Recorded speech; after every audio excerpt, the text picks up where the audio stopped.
This morning, I issued a correction first thing in the morning on X for a mistake that I made in last night's show, but I also wanted to do so on air as well. I incorrectly said that the bombs that were thrown by ISIS-inspired suspects in New York over the weekend were directed at Mayor Mamdani. They were not. I failed to catch and correct that mistake in real time, and I take full responsibility for that. And while we do make mistakes, it is important to acknowledge and correct those errors when they happen. And there was a report in the New York Times, and they interviewed an engineer from Tehran, and what he said was interesting. He said that a lot of people in Tehran, in Iran, actually don't necessarily want the bombs to stop dropping, because if the bombs stop dropping, it means that the Iranian regime currently in place is still in place. And for them, they said, we are thought of as human shields for the Iranian regime. So we want this regime gone. So I actually think, of course, bombings are horrible, especially when they accidentally kill young girls. That is absolutely tragic and awful. But I do think the Iranian people see this as a risk calculation and are saying, look, if the choice is to live under the current Iranian regime, at least according to this guy in the New York Times. Yes, one guy in the New York Times. In that same story, there were other people who were opposed to the regime, who had been opposed to the regime, but now feel pressure, basically are supporting the regime against the United States. If they're supporting a suicidal, right? I think trying to get a sense of where Iranians are. You said that you are confident that the world is better after the death of Iran's supreme leader, the Ayatollah Khamenei, but his son, 100%. His son is kill every last member of their leadership. Well, his son is now in charge, and he's considered even more of a hardliner. Well, they should kill him too. Oh, well, maybe they will, but in the meantime, he's been elected by their 88 clerics to be the guy in charge. It's hard to see how we're better off with him in charge. And did you expect the Iranian people to rise up, as I think President Trump expected, and encourage them to do? Well, there's also a fact that he hasn't been able to produce a video or scene in public at all. Why? Maybe they're seriously injured. It could be very hard to just sit down and even do a video and have them put that out. So we got to talk about this pretty wild interview that just happened on CNN featuring Caitlin Collins and Senator John Fetterman, because it's one of those rare moments where someone from the Democrat side actually ends up dropping a truth bomb right in the middle of the mainstream media narrative. And the reason this matters is because right now the media cycle is completely dominated by this story claiming that the United States may have accidentally bombed a group of schoolgirls in Iran. You're probably seeing the headlines by now. They're everywhere. Over 150 schoolgirls killed. Missile strike hit civilians. Questions about U.S. military operations. And the implication being pushed by a lot of outlets is very clear. They want people to believe that the United States just recklessly launched a strike and killed a massive number of innocent children.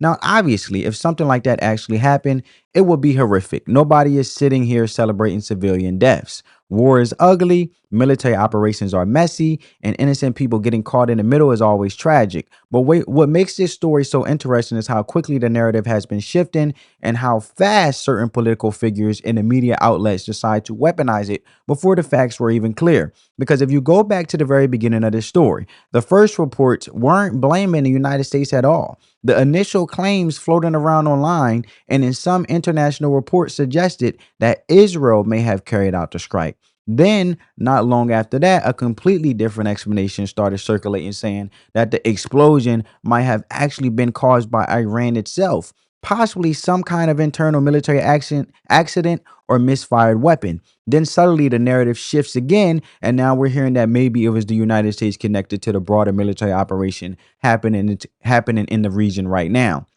So within a very short period of time, we going from Israel did it to Iran might have done it to now maybe the United States did it. And despite all of that uncertainty, despite the fact that the details are still very much developing, Democrats and a huge chunk of the mainstream liberal media have already locked onto the most politically convenient version of the story.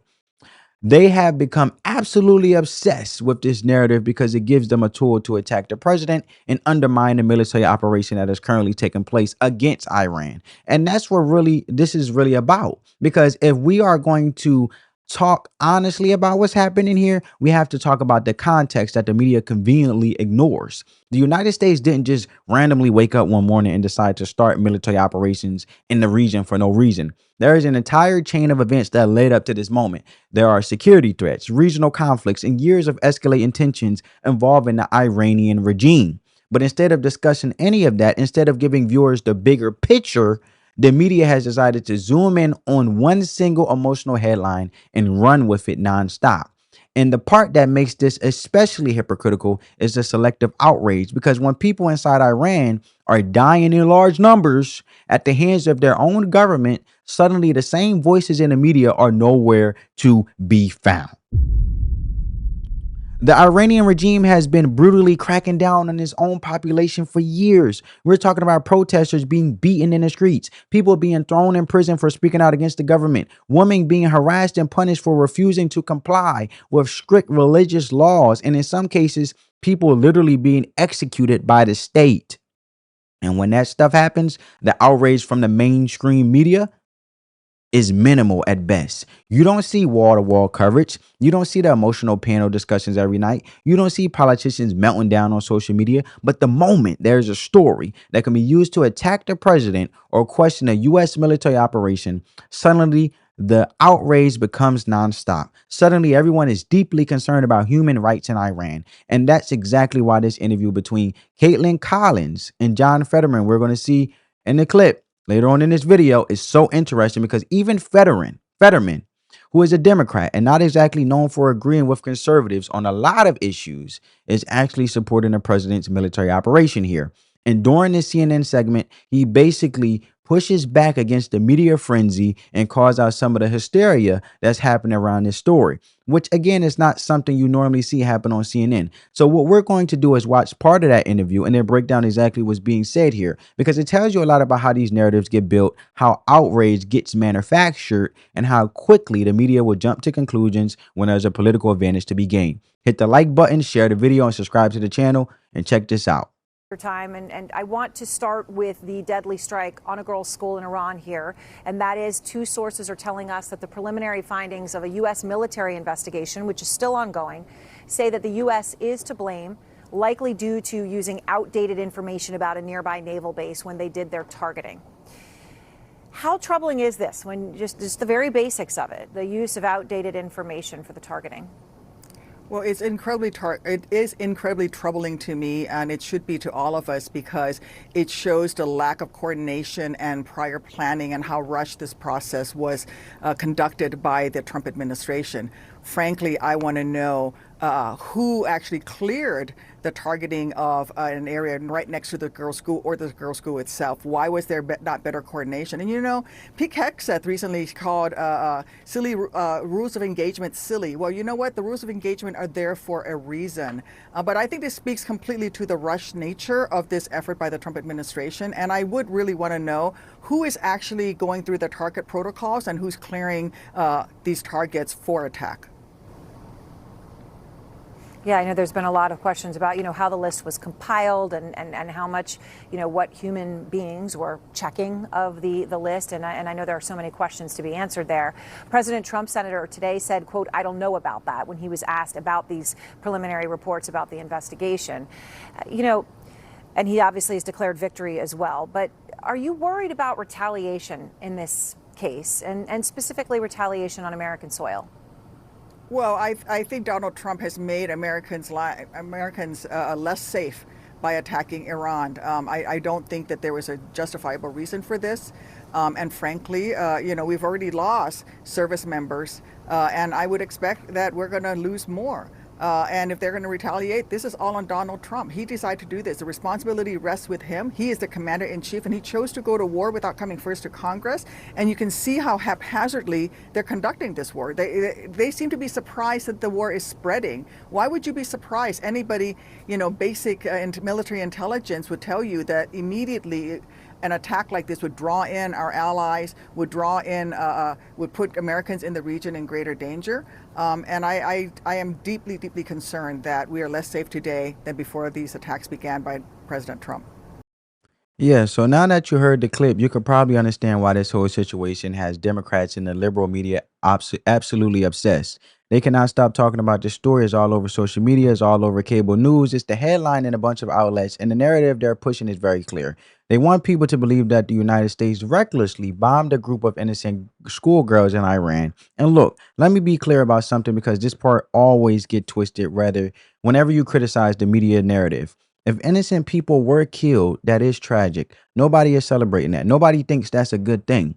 War is messy, and when civilians get caught in the crossfire, is always a sad situation. But what I find fascinating is how suddenly Democrats and the liberal media have become completely consumed with outrage over this story when the facts are still very much unclear. Even President Trump has said publicly, "Look, we don't even know if the United States was responsible for this." There are conflicting reports. There are different claims floating around. Some reports say it might have been a U.S. strike connected to a military target. Others say it could have been something else entirely. So right now, we don't actually know the full story. And I don't know if the United States did it. You probably don't know if the United States did it. And most of the people screaming the loudest on social media definitely don't know either. But what we do know is this: if the United States was involved, there is absolutely zero evidence that American forces intentionally targeted civilians. Now, and that's not how the U.S. military operates. When the United States carries out a strike, it is targeting what it believes to be a legitimate military objective. If civilians were harmed in that process, that would be a tragic incident, not the intent of the operation, and that distinction matters. And what really exposes the political hypocrisy here is the selective outrage, because somehow Democrats, right? Democrats are showing more emotional outrage over what allegedly happened to the schoolgirls in Iran than they have shown for actual American citizens who have been killed by people who should have never been in this country, such as the United States in the first place. Think about that for a second. You have politicians going on television, posting on social media, acting like this is the greatest humanitarian tragedy they have ever seen. Meanwhile, those same politicians have been completely silent or outright dismissive when American citizens have been killed by individuals who entered this country illegally.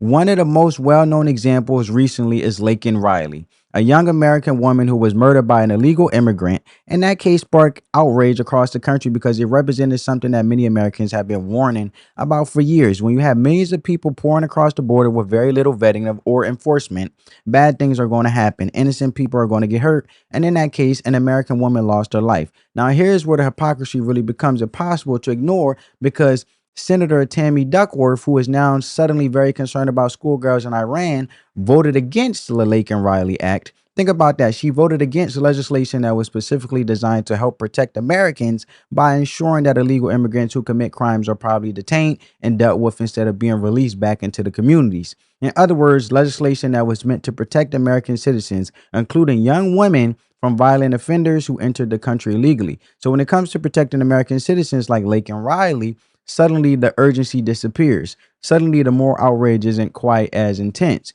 But when there's a story involving a potential U.S. military strike overseas, one that may or may not even involve the United States at all, suddenly Democrats are emotionally devastated and demanding answers immediately. And that's the double standard people are noticing, because if you're going to claim the moral high ground on protecting innocent lives, then that concern should apply to American citizens first, and just across the board. The job of the United States government is to protect the people of this country. That is the first responsibility. And yet, over and over again, we see politicians who seem far more passionate about tragedies that could be used to score political points against President Trump than they are about tragedies that happen to their own constituents here at home in the United States. And that's why exactly so many Americans are skeptical when they see this sudden explosion of outrage from the same political figures who are completely uninterested in addressing policies that could have prevented crimes against American citizens in the first place. So now I want you guys to see the legislation that she obviously didn't vouch for protecting American citizens first,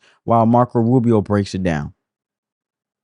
Anyone who believes that gangs that flood our country with fentanyl or cocaine are not threats to the United States is not living in reality, and certainly does not reflect the opinion of most Americans. The president already said that he was ready to put American troops in Venezuela again. So we're internment law. No, but we're talking about two separate things here. So you're talking about the state of Venezuela, or are describing the regime. And we're talking about, but what the president designated. Invoked the Alien Enemies I know, Act. Senator, but let me be clear with you. No, but what the president was talking about are these gangs that have, and these narco trafficking groups that are waging war on the United States. There's no doubt. These groups have waged war on the United States. They have waged, for example, Tren de Agua is not just a criminal gang presence in our street. It is a criminal gang directly responsible for narco trafficking. The Trump administration has acknowledged that the vast majority of the men it rounded up and deported to torture under this law had no criminal records whatsoever. We didn't torture anybody. Over 75%. Who did we torture? We haven't tortured anybody. We've arrested people that are members of gangs and we've deported them. We don't want gang members in our country. Have found that many of the men were here legally. If the administration is willing to lie about who it's targeting under this law, what protections do totally innocent people have against abuse? Again, I want to ask you, will you advise the president to rescind his invocation of the Wartime Alien Enemies No, of course Act? not. I mean, these are people that are threats to the national security of the United States. But I've described this in hearings in the past, including So you're saying that we're at war? We are absolutely. When it comes to narco trafficking groups and criminal gangs that are targeting the United States for criminal activity, we're in a state of war. There's no doubt about the fact that we're confronting them in a war-like setting because they're waging war on us. And do the Geneva Convention They're waging war against us, and they're enemy combatants as a result of it. And the fact of the matter is that we are confronting these irregular groups, and that's one of the great challenges of the new century in this hemisphere in particular, is that these non-state actors who possess state-like capabilities in terms of their weaponry pose a grave danger to the United States. I don't think any American would dispute that we have cartels that pose a threat to the national security of the United States. Other laws of when it comes to warfare. I mean, you're saying that he can invoke this wartime power. No, I'm saying, you're asking me, I'm here to discuss foreign policy and what's in the realm of the Department of State. Well, I think your questions are better directed to the Department of Justice. Enemies Act, but I would tell you that, which is a wartime, which is something that yeah, but you're asking me a question that can be invoked during wartime. But you're It's asking only me a been question invoked during the War of 1812, World War I, and World War II. You're it's only been invoked 3 times, and this president is invoking it. Okay, you're asking me a question about the domestic application of a law that's best directed to the Department of Justice. No, it is because you're asking me something to opine on something that's in the realm of the Department of Justice in terms of its domestic application. I can tell you that the United States is most certainly confronting terrorist and criminal organizations operating in our hemisphere that pose a grave danger to the United States. Anyone who believes that gangs that flood our country with fentanyl or cocaine are not threats to the United States is not living in reality and certainly does not reflect the opinion of most Americans. The president already said that he was ready to put American troops in Venezuela again. And it's amazing to watch this play out. Absolutely amazing. And look, I'm going to say this as plainly as possible because apparently this needs to be said. If Democrats and the liberal media want to be outraged about what allegedly happened to these Iranian schoolgirls, fine. Seriously, nobody is telling you that you're not allowed to care about innocent people dying. That's not the argument here. The argument is about consistency. The argument is about whether you apply that same moral outrage across the board or rather you only turn it on when it's politically useful. Because what a lot of Americans are noticing right now is that the outrage from the left seems extremely selective. When the victims are overseas and the story can be used to criticize a Republican president or undermine a U.S. military operation, suddenly the outrage meter goes to 11. But when American citizens, including young women, are killed right here in the United States by criminals who never should have been here in the first place, the response from many of these same politicians is far more muted. So again, if Democrats want to be upset about what happened to those Iranian schoolgirls, fine. But keep that same energy when it happens to American girls. Keep that same outrage when an American citizen is murdered by someone who crossed the border illegally. Keep that same passion when families here in the United States lose their daughters, their sisters, their mothers because of policies that prioritize open borders over public safety. Because the first responsibility of any government is to protect its own people. That's basic governance. That's basic common sense. And yet we see over and over again from many politicians on the left is a willingness to show more sympathy for tragedies overseas than for the victims of policy failures here at home. And again, let's go back to the situation for in Iran for a second.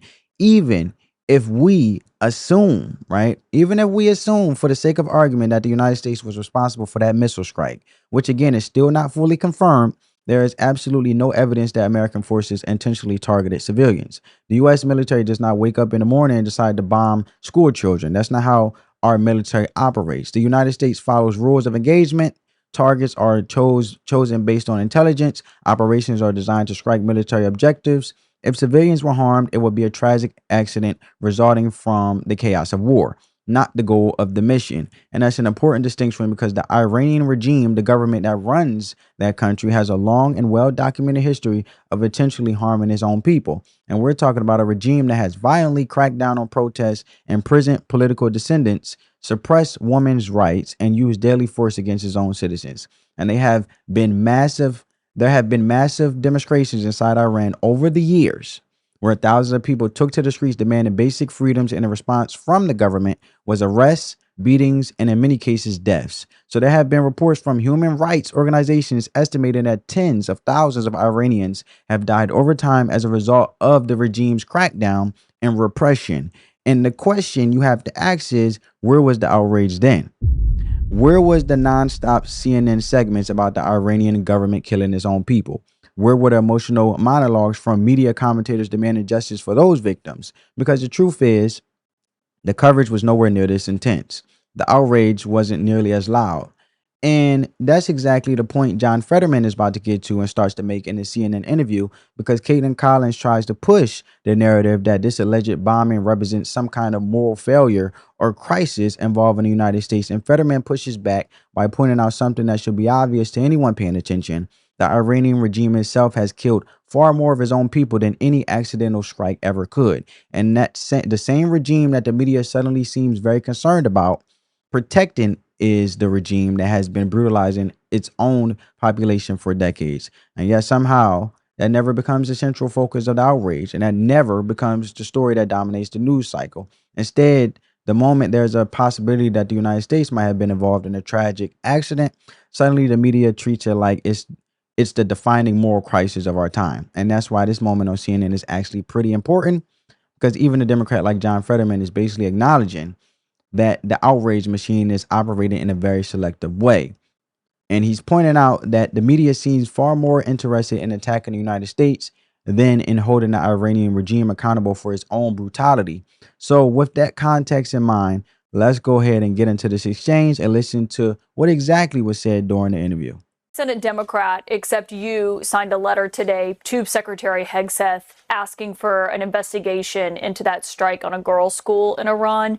Why did you not sign that letter, Senator? Well, because we all agree that it's a tragedy having the school hit. Absolutely. And we all agreed now for an investigation. What I don't agree with the rest of my colleagues in the House is that it's a war of choice, or it's dumb, or all the things that my colleagues have described, this operation. I think it's a good thing, and I support that. So we agree that and actually the Pentagon is already investing in that. They just acknowledge then that it seems increasingly likely that we were now on that. And now I think it's entirely appropriate, just like my colleague from Louisiana said. It's like, we should apologize that. That's a tragedy. And I would remind everybody listening right now, the United States never, ever targets civilians. Iran does. And including their own citizens, and they massacred that 35,000 of them just a couple of weeks ago. And the left, please, the left media is much more angry, about or talking about this hospital, and it is a tragedy. But they didn't seem to be as concerned about the Iranians massacring tens of thousands of their young people just a couple of weeks ago too. So we agree on many parts of it, but we both disagree. I mean, we all disagree that I think it's a good thing, and every single other Democrat in the caucus caused it all kinds of in negative terms. We did cover the protest in Iran extensively here at CNN. Obviously, they said a lot about how internally people felt about the regime. But just to be clear, so I don't know, you do believe if the United States media, and I didn't refine you as. I understand. I just wanted to make that clear to our viewers that we did cover that. But just to be clear, you do believe if the United States was responsible, that the Pentagon should acknowledge that they accidentally hit a girls' school. Yeah, I've said that. I said it seems that they've already acknowledging all those things. I think largely that letter, it was rendered moot at this point after that's already come out. Now the Pentagon has agreed that they were behind that. And I don't know what your network talked about, but what I'm saying that whether like it's the New York Times, they're making it more and more trying to convince America that this has been a disaster or things are out of control, and that's just categorically not true on that. I just think it deserves coverage. Obviously, given the number of children who were killed as a result of it, it obviously matters what happened there. We'll see what the Pentagon investigation says. Senator John Fetterman, I appreciate your time tonight. Thank you for joining us, as always, here. Yeah, yes, Oh, no, you don't have to cut me off here. Go ahead, Senator. We're not cutting you off. Well, you said something that it's like it's appropriate to cover it. It is appropriate to cover it. You know, it's a tragedy, absolutely. You know, and if we were on that, it's entirely appropriate for it to apologize. If you're implying that I don't think it's wrong to cover it, that's just not true. Yes, it's being covered. I just want to clarify that. It just seemed like a short shut off there to imply that I didn't want to carry that, or I think it's entirely appropriate to talk about it. Yeah, I'm not implying that. I just wanted to clarify why we're covering it. And there you have it, right? That's exactly a really great point from John Fetterman. And it's one of those moments where if you're paying attention, you can see something very pretty revealing happening in real time, because during that exchange, he specifically refers to the left media, the liberal media, and almost immediately, Caitlin Collins feels the need to jump in and defend CNN. She starts saying, well, actually, we did cover that, and tries to explain how the network has talked about Iran killing its own people before. But here's the funny part about that reaction. Fetterman didn't actually say CNN specifically. He said the left media. And the fact that Caitlin Collins immediately felt the need to defend CNN tells you everything you need to know about how she views the network she works for. Because if CNN wasn't part of what he was describing, she could have just let that comment slide. She could have ignored it. She could have assumed he was talking about some other network. But instead, she jumps right in to defend the network, which is basically an unintentional admission. And it's like she heard left media and immediately thought, oh, he's talking about us. And that reaction says a lot more than she probably intended it to say. And look, this is why moments like this are interesting, because of how these media institutions actually see themselves, even if they publicly claim to be neutral or objective. And what Fetterman was pointing out is something that a lot of Americans have noticed for years, which is that the outrage from the liberal media often seems extremely selective. Certain stories get amplified endlessly while others barely get mentioned, depending largely on whether the story helps or hurts the political narrative they prefer. And in this case, Fetterman is basically saying he's not interested in playing those games. He's acknowledging that if the United States did in fact accidentally hit civilians, then yeah, maybe an apology is appropriate. That's a reasonable position. If a mistake happened, you acknowledge it. You say it shouldn't have happened. But at the same time, that doesn't suddenly mean the entire military operation stops or that the broader mission against Iran becomes illegitimate. Because the reality of military conflict is that tragic mistakes can happen even when the target is believed to be a legitimate military objective. And that's not the same thing as intentionally targeting civilians. And that distinction is something the media often glosses over because it doesn't fit neatly into the outrage narrative they want to build. At the end of the day, the bigger issue here is the double standard. And if you're going to express outrage about innocent lives being lost, then that outrage should be consistent. It shouldn't suddenly appear only when a story can be used to attack the United States or a political opponent. It should apply when Americans are victims of violent crime. It should apply when authoritarian regimes kill their own citizens. And it should apply when tragedies happen anywhere in the world, regardless of whether they're politically convenient for a particular narrative. Because when outrage becomes selective, when it becomes a political weapon instead of a genuine concern for human life, people start to notice. And that's exactly why exchanges like this, one between John Fetterman and Caitlin Collins, resonate with so many viewers. People can see the double standards. They can see when narratives are being pushed, and they can see when the media suddenly becomes very passionate about a story that helps them score political points. So that's what's really going on here. And it's something worth paying attention to. And if you enjoyed this breakdown, let me know what you think in the comments below. Do you think the media's outrage here is genuine, or do you think it's another example of selective coverage? Depending on the politics of the situation. Make sure you hit the like button, share the video with someone who needs to see it, subscribe to the channel if you haven't already, and don't forget to turn on the post notifications so you don't miss the next video. Peace.